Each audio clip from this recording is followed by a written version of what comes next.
Oh my gosh, this is great. Hey, all right, this is perfect. Let's shake it up. This is Scuba Steve Westfall. This is the Twisted Tea Best Post Show ever. Real iced tea with a kick, 5% alcohol. You got to be 21 to drink one of these. I don't know your age, sir. You probably aged a lot last year, bringing new motorcycle into competition. But all of a sudden, bro, I don't know what's happened with Team Triumph in the last 2 weeks, but you are just top 10ing it, borderline podium, Forkner top 5. What is going on over there? Teamwork. Okay. You know, I mean, at the end of the day, it's a team, and we all work together very well. So there's at times, you're always searching, but sometimes you just kind of go back to home, what you know, and that's what we've kind of done, and it's worked very well. Okay, seriously though, like if you take the bike you had at Washougal last year and this year, is it drastically different? No. That's kind of what I've heard. I've never heard any of the guys say like, we were way off and now we've gone in a totally different direction. Yeah. No. But the results are way better, so what's up? Confidence, I guess, like, really? You know how things, and they start to gel and everybody works, and that's basically, it's just teamwork, everybody working together, pulling the rope in the same direction. I have actually heard teams tell me that sometimes it works, again, if one rider's complaining, it infects the other riders on the team. So are we actually talking about the opposite? Like one guy starts doing well and the others start to gain from that? No, I just think yes, it can at times, you know, but yes, there obviously is, if one person complains, sometimes it does infect things, but over here, we try to squash it, or fix the problem before it becomes a bigger problem. Does that make sense? No, it does. Will even reported that on our TV show. So you're not saying that you literally found 5 horsepower 2 weeks ago. It's nothing like that. Or we have new forks that we didn't have 2 weeks ago. It's nothing that drastic. If we have 5 horsepower, can you give it to us? Yeah, I don't know if you can. Is it in the anymore. tea? Let's find out. It's 5% at least. Especially important here is Forkner, who you guys have stuck with.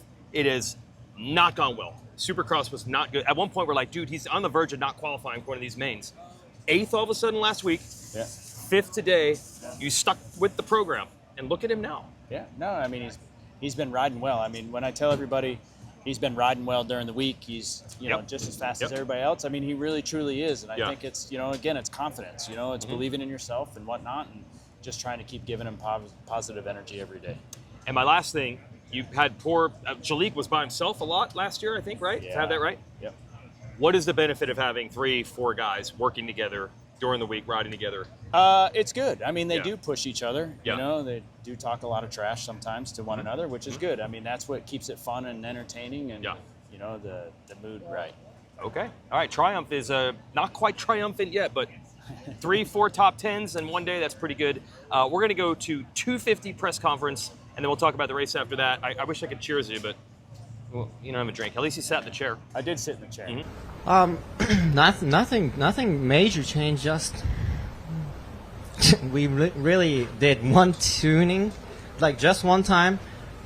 It was on point, and I haven't touched since after Southwick. After a few laps, I was just struggling with bike setup, and I was just like, it's not worth pushing. I'm here to win championships, right? So I was like, the best I could probably do in this moto today is get to second. So I put my head down and just, dug to second. I think Joe was literally 2 sections ahead, so I was like, ain't even worth it.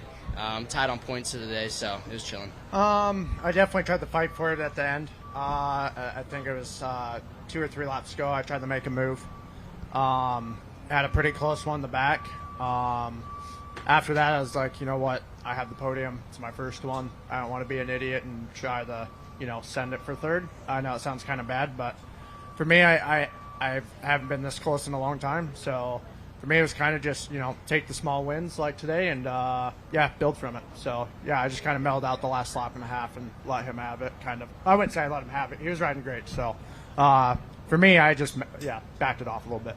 That's 250 podium riders, Jason Wygant, Aaron Hansel, who is covering the race for us on RacerX Online, but also big-time TV guy like myself. He was actually the spotter for TV. So all those people that complain and say, you know what TV needs? They need a spotter to watch the battles. They do. They have one every weekend. Hansel's been in the press box watching races for 20 years now.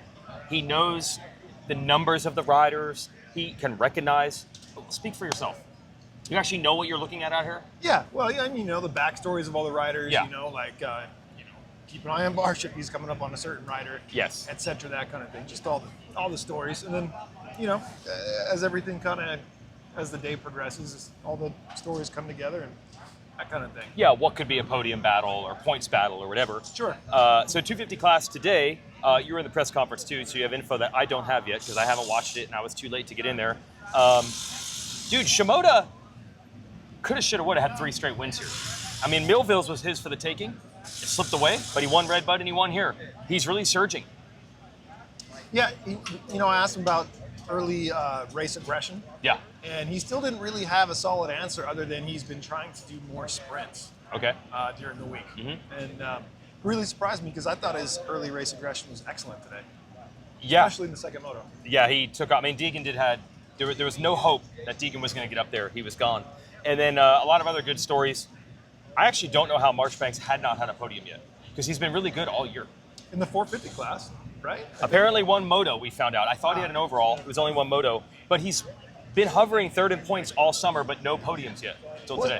What a weird thing to do, right? A podium on a 450 before you get one on Yes, 450. yes. But he rode awesome and also starts.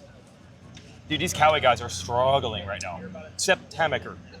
Yeah, I asked him if all these passes he's making Yeah. are making him a better passer. You know, as I know you don't like that stat, Yeah. Garrett Marchbanks, but is it making you better at making decisive passes when you need to? And he just said no, because it's always been like that. He's like, I've always sucked at starts.